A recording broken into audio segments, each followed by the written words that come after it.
ইলেকশনের সময় আমাদেরকে বাধা দেওয়ার চেষ্টা করেছে পরিবেশ পরিষদের দোহাই দিয়ে। তখন এই প্রশ্ন আমরা তুলেছিলাম। ঢাকা বিশ্ববিদ্যালয়ে এই যে পরিবেশ পরিষদ বিভিন্ন অঘোষিত সংবিধান তারা তৈরি করছে, এই পরিবেশ পরিষদেরই সাংবিধানিক ভিত্তি আছে কিনা সেটা দেখতে হবে আগে। আমরা পরিবেশ পরিষদ একটা কথা বলছে, সেটার উপর ভিত্তি করে আমরা কেন তাদের সিদ্ধান্ত মেনে নিব? বাংলাদেশ যেহেতু এটা গণতান্ত্রিক দেশ হিসাবেই পরিচিত, মানুষও গণতন্ত্রের সুবিধা নিচ্ছে। তো ঢাকা বিশ্ববিদ্যালয়ে প্রায় 50,000 শিক্ষার্থী, সেখানে ঢাকা বিশ্ববিদ্যালয়ের শিক্ষার্থীরা আমরা যারা ইসলাম ভিত্তিক রাজনীতি করছি বা ছাত্র সংগঠন পরিচালনা করছি, আমাদেরকে তারা জাজ করবে, দেখবে। আমাদেরকে যদি তারা সমর্থন দিতে চায়, এই সংগঠনে যদি কোনো ছাত্র যুক্ত হতে চায়, তাহলে তো কোনো সংগঠন বা কোনো পরিষদের আমাদের এই সংগঠনকে বা আমাদের এই সংগঠন যারা সমর্থন করতে চায় তাদের কাউকে বাধা দেওয়ার এখতিয়ার নেই, তাদের কোনো সেই রাইট নেই সাংবিধানিকভাবে। ঢাকা বিশ্ববিদ্যালয়ের এই ব্যারিয়ারটাকেই প্রথমত আমরা প্রশ্ন করতে চাচ্ছি। এরপরে হলো ব্যারিয়ার থাকলে আমরা কীভাবে রাজনীতি করব সেটা আপনি ইতিমধ্যে দেখেছেন। আমরা গত বেশ কয়েক বছরে, বিশেষ করে ডাকসু ইলেকশন থেকে নিয়ে শুরু করে, আমরা ডাকসুতে কিন্তু আমাদের পূর্ণাঙ্গ প্যানেল ছিল। তারপর থেকেই আমরা সেখানে আমাদের অ্যাক্টিভিজম চালিয়েছি। ক্রিয়াশীল সংগঠন হিসাবে আমরা ছাত্রদের বিভিন্ন যে সমস্ত প্রয়োজনীয় পদক্ষেপ সেগুলো আমরা নিয়েছি ছাত্রদের পক্ষে।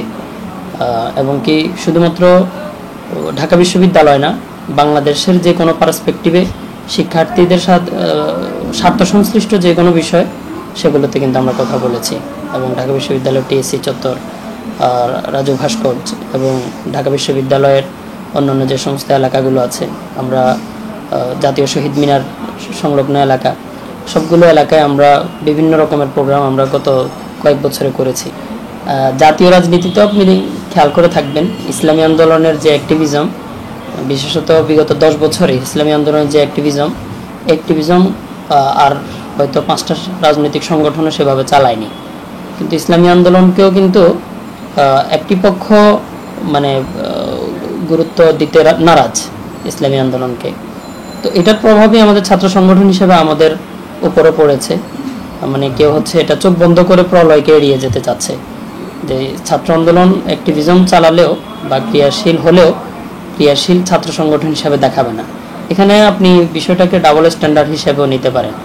যখন আমরা কার্যক্রম চালাতে চাই, আমাদেরকে প্রশ্ন করা হচ্ছে আমরা মৌলবাদী বা ইসলামিক ঘরানার সংগঠন, আমাদের বৈধতা আছে কিনা। আমরা যখন বৈধতা নিয়ে যারা প্রশ্ন করছে তাদের সেই প্রশ্নের বৈধতা নিয়ে আমরা যখন প্রশ্ন তুলছি, তখন আমাদেরকে বলা হচ্ছে আমরা ক্রিয়াশীল না। তো আমরা ক্রিয়াশীল না হলে আমাদের কার্যক্রম নিয়ে কিভাবে প্রশ্ন তোলা হচ্ছে? ঢাকা বিশ্ববিদ্যালয় পরিবেশ পরিষদ এটি তো আসলে আইন সিদ্ধ কোনো সংগঠন নয়, এটি জাস্ট ছাত্রলীগ চেয়েছে বা বাম সংগঠনরা চেয়েছে, একটি অ্যালায়েন্স তৈরি করেছে। একটি শব্দ আপনাকে বুঝতে হবে যে এখানে সুকৌশলে বা চাতুরতার সাথে ঢুকিয়ে দেওয়া হচ্ছে, সেটি হলো মৌলবাদ। মৌলবাদ মানে ইসলাম, এটিকে কেন আজকে সামনে আনা হচ্ছে? অথচ ইসলামী শক্তি এই উপমহাদেশে সেই আজ থেকে প্রায় 400 বছর যাবৎ এখানে মানবতার জন্য কাজ করছে, সেখানে মৌলবাদ আখ্যায়িত করে ইসলামী শক্তিকে ছোট করা হচ্ছে। এই জায়গায় মনে করি যে এই ষড়যন্ত্রটা কোনোদিনই সফল হবার নয়। আপামর জনতা ইসলামের সাপোর্টিভ, সেই দৃষ্টিকোণ থেকে পরিবেশ পরিষদের এই সিদ্ধান্ত, যেটিকে বিশেষভাবে বলছেন যে ইসলামী ছাত্র সংগঠনগুলো যেন ঢাকা বিশ্ববিদ্যালয়ে রাজনীতি করতে না পারে, কাজ করতে না পারে, এই সিদ্ধান্ত কিন্তু ঢাকা বিশ্ববিদ্যালয়ের আপামর ছাত্ররা কিন্তু মেনে নেয় নাই। দেখবেন যে ঢাকা বিশ্ববিদ্যালয়ের ছাত্রীদের নামাজের জায়গার জন্য সকল ছাত্ররা কিন্তু একমত হয়ে গেছে। এটি ঢাকা বিশ্ববিদ্যালয়ের প্রতিষ্ঠার সাথে, ঢাকা বিশ্ববিদ্যালয়ের ইতিহাস ঐতিহ্যের সাথে রিলেটেড। সুতরাং এটিকে আজকে পরিবেশ পরিষদ দিয়ে বললে তো হবে না। আমি মনে করি যে এটি সামগ্রিকভাবে ইসলামের বিরোধিতার জন্য একটা সিদ্ধান্ত। এই সিদ্ধান্ত থেকে অবশ্যই বের হয়ে আসতে হবে। এবং আমি এক্ষেত্রে যারা ইসলামী ছাত্র সংগঠন আছেন, দায়িত্বশীল আছেন, তাদের সবার প্রতি আহ্বান জানাবো যে এই টপিকে আমাদের কাজ করার সুযোগ আছে।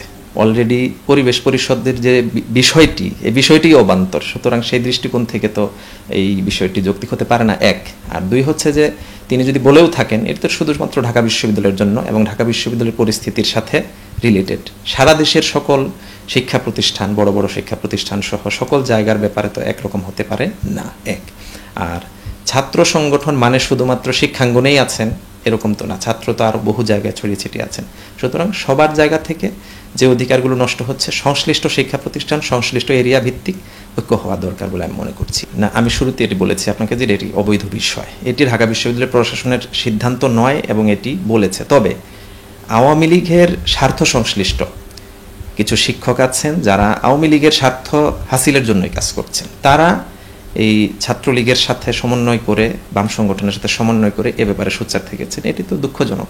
মানে শিক্ষক হিসেবে মুক্ত চিন্তার কথা তারা বলছেন, আর সেখানে ছাত্রদের মধ্যে ডিভাইডেশন নিয়ে আসবেন, এটি তো অনাকাঙ্ক্ষিত, অনভিপ্রেত। আমি মনে করি যে এটা ঢাকা বিশ্ববিদ্যালয়ের মতো জায়গায়, ঢাকা বিশ্ববিদ্যালয়ের শিক্ষক শ্রেণী বা যাদেরকে বুদ্ধিজীবী হিসেবে যাতে আখ্যায়িত করেন, সর্বোচ্চ শিক্ষিত হিসেবে আখ্যায়িত করেন, তাদের কাছ থেকে এটি আশা করা অযৌক্তিক, অবান্তর। জি। ঢাকা বিশ্ববিদ্যালয়ের পরিবেশ পরিষদ, এটারই তো কোনো কার্যকারিতা নাই, পরিবেশ পরিষদেরই তো কোনো বৈধতা নাই। ঢাকা বিশ্ববিদ্যালয়ের যে 73 অধ্যাদেশ আছে সেখানে পরিবেশ পরিষদ বলে কিছু নেই। ঢাকা বিশ্ববিদ্যালয়ের বিধিমালাতেও পরিবেশ পরিষদ বলে কিছু নেই। 90-এর সময় এরশাদ বিরোধী আন্দোলনের সময় আপনার বিশেষ করে যখন এরশাদের সন্ত্রাসী ছাত্র সংগঠন সেই সময় ছিল, যারা ক্যাম্পাসে আধিপত্য কায়েম করার জন্য একটা প্রচেষ্টা চালিয়ে যাচ্ছিল, অপরপক্ষে রাজনৈতিক দল হিসেবে আওয়ামী লীগ, বিএনপির ছাত্র সংগঠন তারা একটা প্রতিরোধ করার চেষ্টা করেছিল। এবং যেহেতু রাজনৈতিকভাবে শিক্ষকরা আওয়ামী লীগ, বিএনপি, অন্যান্য দল কেন্দ্রিক ছিল, তারা তখন আপনার এরশাদের ছাত্র সংগঠনকে ঠেকানোর জন্য এবং বিশ্ববিদ্যালয়ে যেন তাদের জায়গা তৈরি না হয়, এরকম একটা প্রেক্ষাপট থেকে এই পরিবেশ পরিষদ তৈরি হয়েছিল, যেটার কোনো প্রাতিষ্ঠানিক ভিত্তিও নাই, এবং সেটা 90 সালে তৈরি হয়েছিল। সেটা তো এখন কার্যকারিতাই নেই। এই পরিবেশ পরিষদ আপনি দেখেন যে কোনো কার্যকারিতা আছে নাকি? মাঝে মাঝে ওই দু একটা মিটিংয়ে এক প্যাকেট নাস্তা ধরিয়ে দেওয়া হয়, এইটা হচ্ছে এই পরিবেশ পরিষদের কার্যক্রম। আমি রাজনীতি করব, সেটা আমি কি কারো কাছ থেকে অনুমতি নিয়ে করব নাকি? আর আমি তো আমার প্রমাণ রেখে এসেছি। আমরা বরাবরই বলেছি যে বাংলাদেশের আজকের যে সামগ্রিকভাবে রাজনীতিতে যে অধঃপতন এবং রাজনীতিতে যে একটা দুর্বৃত্তায়ন, এর পেছনে মেধাভিত্তিক ছাত্র রাজনীতি না থাকা একটা বড় কারণ।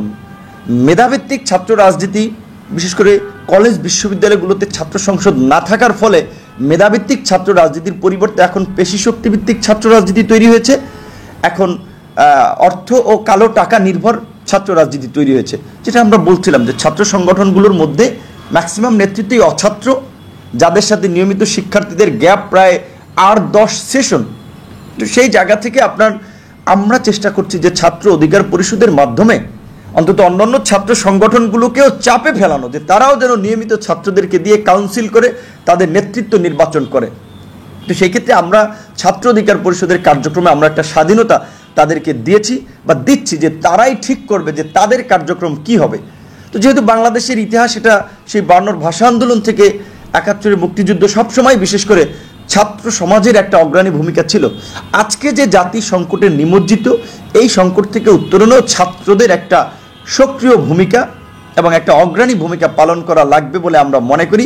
আমাদের জায়গা থেকে তো এটা আমাদের ছাত্র নেতৃবৃন্দের সাথে যখন আমাদের মিটিং হয়, আলাপ আলোচনা হয়, আমরা এটা শেয়ার করছি এবং অন্যান্য ছাত্র সংগঠনগুলো আশা করি যে এটা উপলব্ধি করতে পারে।